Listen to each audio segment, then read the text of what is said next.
لقد كان لكم في رسول الله أسوة حسنة لمن كان يرجو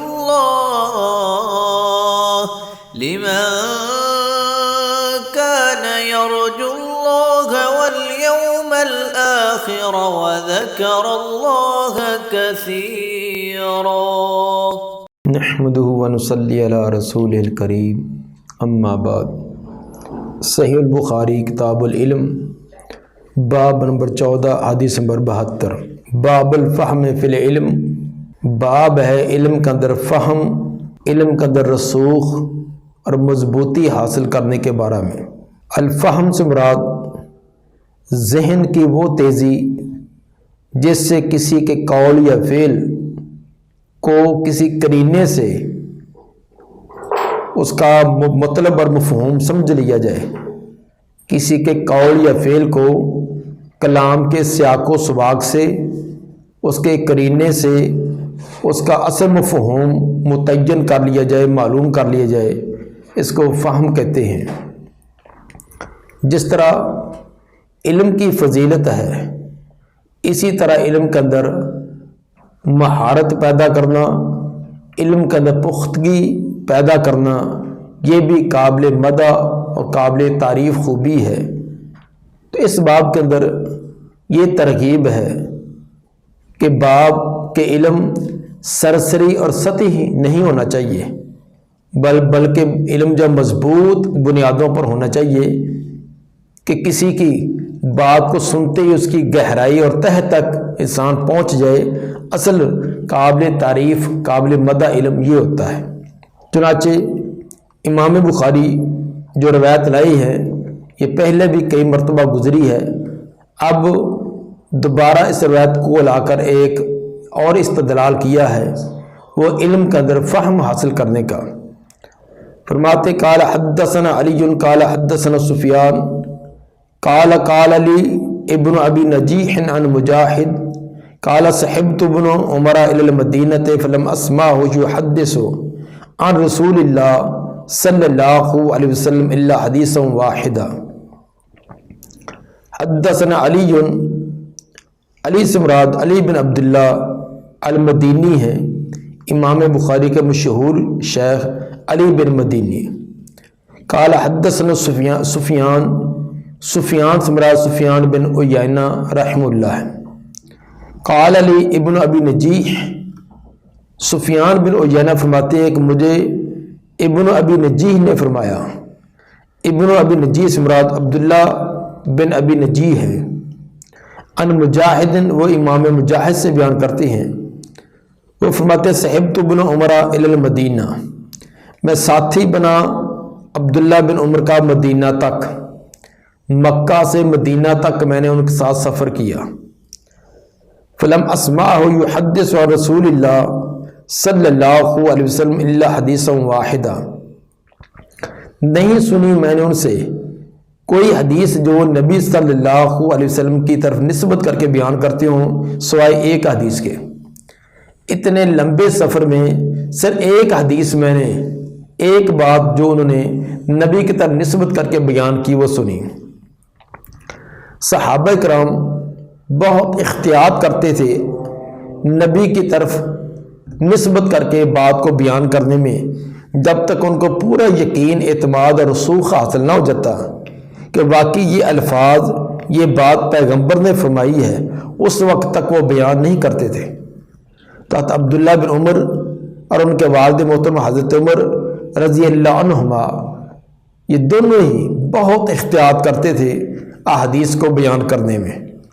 اس کے باوجود عبداللہ بن عمر رضی اللہ تعالیٰ عنہما کی روایات بہت زیادہ ہیں، اتنی احتیاط کرنے کے باوجود بھی ان کی روایات کافی ثابت ہیں، چونکہ لوگ ان کی طرف علم کے لیے رجوع کرتے، ان سے مسائل، ان سے فتاویٰ پوچھتے، تو ان کو گاہے بگاہے احتیاط کے باوجود جو بالکل یقین اور اعتماد سے نبی کی باتیں ثابت ہوتی ان کو بیان کرتے۔ تو ثابت یہ ہوا کہ سنی سنائی بات اور شکوک و شبہات والی کوئی روایت اس کو بیان کرنا یہ درست نہیں جب تک یقین نہ ہو، اور یہ بھی اس کی سندی حیثیت کیسی ہے اس کو جانچ پڑتال کرنے کے بعد آگے بیان کرنا چاہیے۔ موضوع قسم کی روایات، ضعیف روایات، یا جن کا ان کے صحیح اور ضعیف ان کا کوئی علم ہی نہیں، تو ان کو آگے موبائل میں یا زبانی طور پر کسی طرح آگے نقل کرتے رہنا یہ درست نہیں، بلکہ اہل علم سے اس سے پہلے تحقیق کرنی چاہیے۔ قال كنا عند النبی صلی اللہ علیہ وسلم فأتي بجمار۔ اب اتنے لمبے سفر میں جو انہوں نے ایک روایت بیان کی، ایک حدیث بیان کی، اب اندازہ کیجئے وہ کتنی پوری یقین اعتماد والی اور عین نبی کے مجلس کے اندر ہو بہو ہونے والا واقعہ ہوگا۔ فرماتے ہیں کہ لایا گیا نبی صلی اللہ علیہ وسلم کے پاس جمار۔ جمار کھجور کا پودا جو اوپر اس کا سار ہوتا ہے، جہاں شاخیں اور خوشے نکلتے ہیں، تو جنہوں نے کھجور کا درخت دیکھا ہے وہ جانتے ہیں کہ نیچے تنا کچھ باریک ہوتا ہے، اوپر اس کا سار بڑا ہوتا ہے۔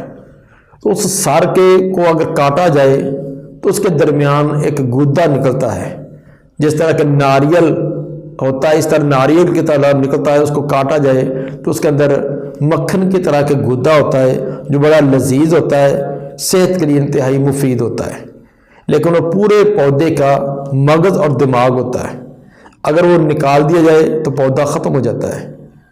تو عام طور پر جو پودے ٹوٹ جائیں یا کاٹ دیے جائیں یا کسی طرح وجہ سے بیکار ہو جائیں تو پھر جو ان درختوں کے مالک ہوتے ہیں وہ اس کا وہ جمار نکال کر خود استعمال کرتے ہیں یا تحفے تحائف میں آگے بھیجا جاتا ہے۔ تو نبی صلی اللہ علیہ وآلہ وسلم کی خدمت میں بھی وہ جمار پیش کیا گیا، تو اسی کو دیکھ کر آپ نے پھر آگے ایک سوال کیا، تو یہ تھا ایک فہم کہ جو چیز سامنے ہے اسی سے آپ نے ایک سوال پیدا کیا ہے کہ یہ سامعین جو ہے اب یہ ان کی زیرک اور ان کی فہم کی تیزی کی علامت ہے کہ وہ بات کا جائزہ لیں کہ کون سی بات چل رہی تھی، یا دائما کیا واقعہ پیش آیا یا کیا چیز سامنے آئی ہے جس کی مناسبت سے یہ سوال کیا گیا ہے۔ آپ نے سوال کیا کہ ان من الشجر شجرۃ، بے شک درختوں میں سے ایک درخت ہے، مثلھا کمثل المسلم، اس کی مثال مسلمان کی طرح ہے، اس درخت کی مثال مسلمان کی طرح۔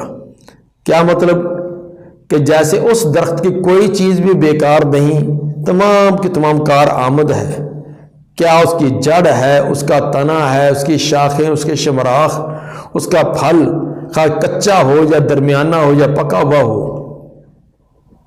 اسی طرح اس کے پھل کی جو گٹھلیاں ہیں وہ بھی الغرض اس کی ایک ایک چیز کار آمد ہے، سدا بہار ہے، اور اس کا پھل جو ہے انتہائی لذیذ ہے، چھوٹے سے لے کر بوڑھے تک تمام خوشی سے اس کو کھاتے ہیں، اور سالوں سال اس کو وہ پڑا رہے تو اس کے اندر کوئی خرابی، اس کے غذائیت میں فرق نہیں آتا۔ تو جس طرح اس کی ہر چیز کے اندر اعلیٰ درجے کی خوبیاں ہیں، ایک مسلمان، ایک مومن، اس کی بھی تمام حرکات و سکنات وہ کار آمد ہوتی ہیں، مفید ہوتی ہیں، وہ لغویات سے بچنے والا، بیہودہ باتیں، بیہودہ کام، بیکار کام ایسے نہیں کرتا۔ اس کا اٹھنا، اس کا بیٹھنا، اس کا رات کو آرام کرنا، دن کو کام کرنا، الغرض اس کا کھانا پینا، رہنا سہنا، یہ تمام دوسروں کے لیے ایک اسوہ ہوتا ہے، دوسروں کے لیے ایک درس اور سبق ہوتا ہے۔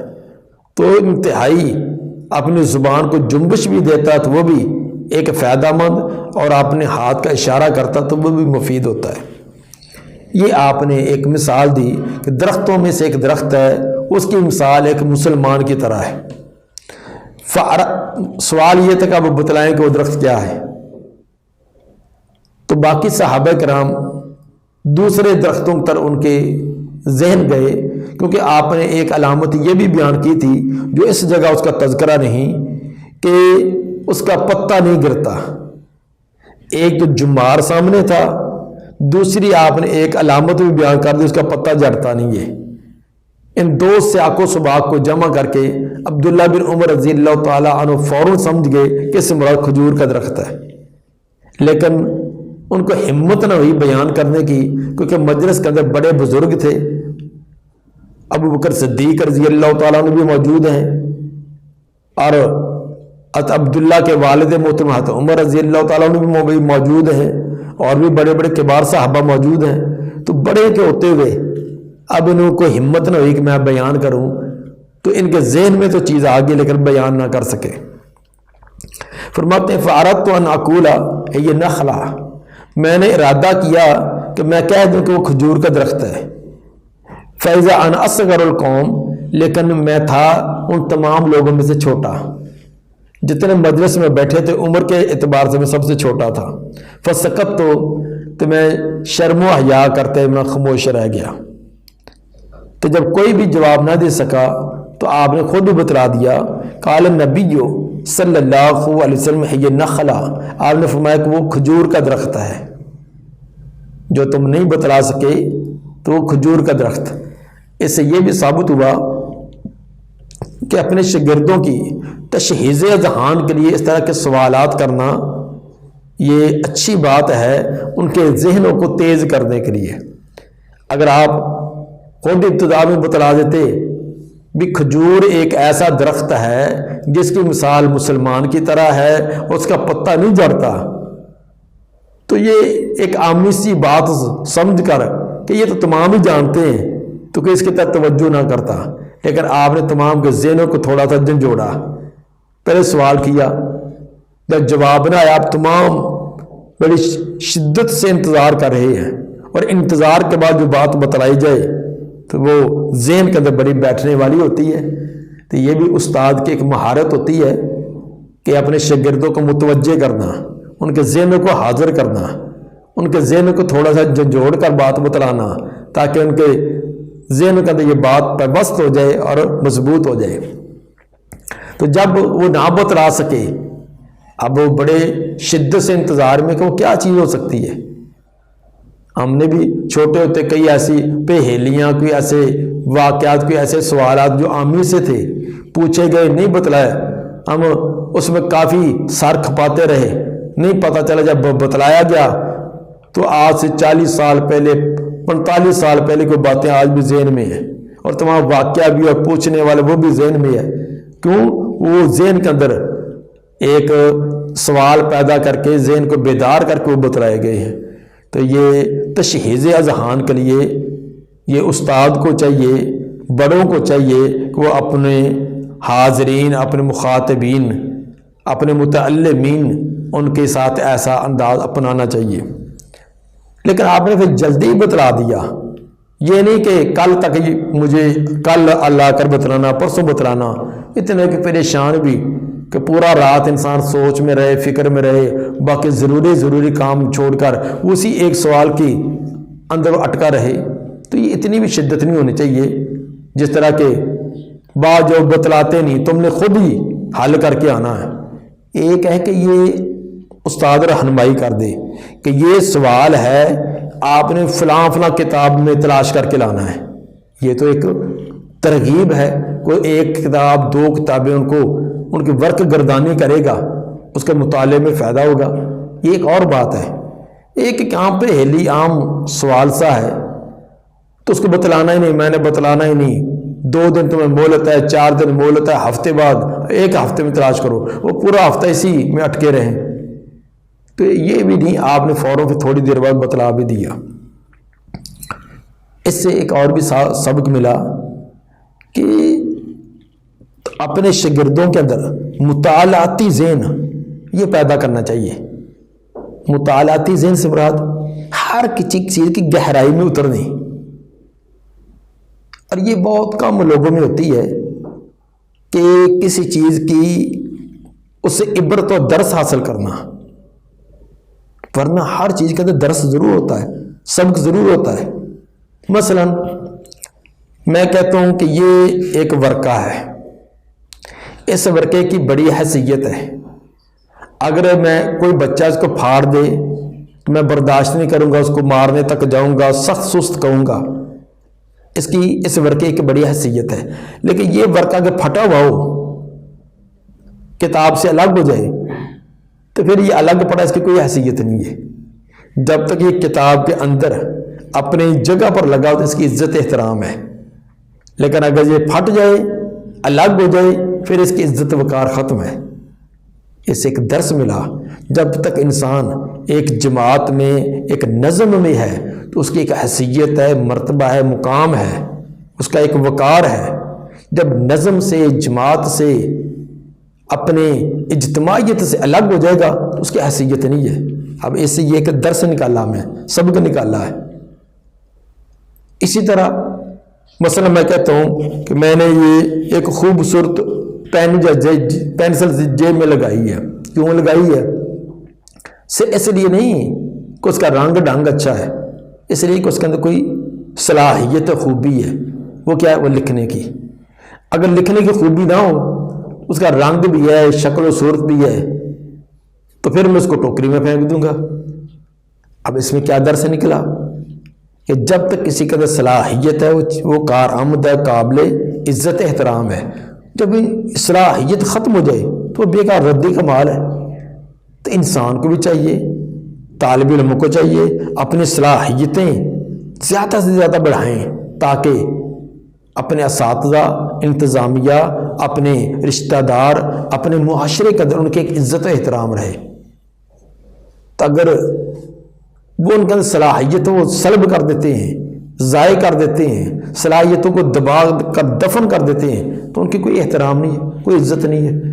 تو اس طرح یہ ہوتا ہے مطالعاتی، کسی کو تعلیم، طالب علم کو مطالعاتی ذہن بنانا کہ ہر چیز کے اندر درس اور سبق نکالنا. تو آپ نے یہی درس دیا کہ ایک کھجور کا درخت ہے، دیکھنے میں تو عام کھجور کا درخت ہے، لیکن جب آپ نے کہا کہ ایک مسلمان مومن کے ساتھ اس کی مثال، اب انسان اس میں دیکھے گا کہ اس کے اندر کیا کیا خوبیاں ہیں، مسلمان کے اندر کیا کیا خوبیاں ہیں، ان کا تقابل کرے گا. جیسے اس کے اندر کھجور کے درخت کے اندر خوبیاں مندرجہ ذیل ہے، نمبر 1 2 3 4 5 6 10 15 20 نکالے. طالب علم کو ذمہ لگا دے، نکالو جتنی خوبیاں تم لا سکتے ہو.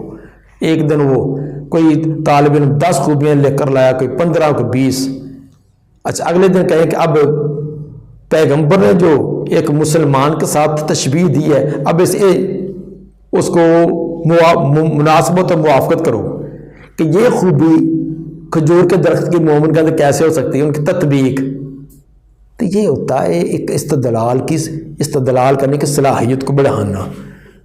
تو نبی صلی اللہ علیہ وآلہ وسلم بھی اپنے شاگردوں، اپنے ساتھیوں کے اندر یہ چیز بیدار کرنے، ان کی صلاحیتوں کو بڑھانے اور ان کے مطالعاتی ذہن بنانے کی کوشش کرتے تھے. تو ہمیں بھی اپنے سامعین، اپنے شاگردوں، اپنے تلامذہ کے ساتھ یہ معاملہ کرنا چاہیے. اللہ تعالیٰ میں توفیق عطا فرمائے کہ نبی صلی اللہ علیہ وسلم کے فرامین کو کم حق کو سمجھ کر ان کے مطابق عمل کرنے کی اور ان کو آگے ابلاغ کرنے کی توفیق عطا فرمائے. سبحان ربک رب العزت عما یصفون وسلام علی المرسلین والحمد للہ رب العالمین.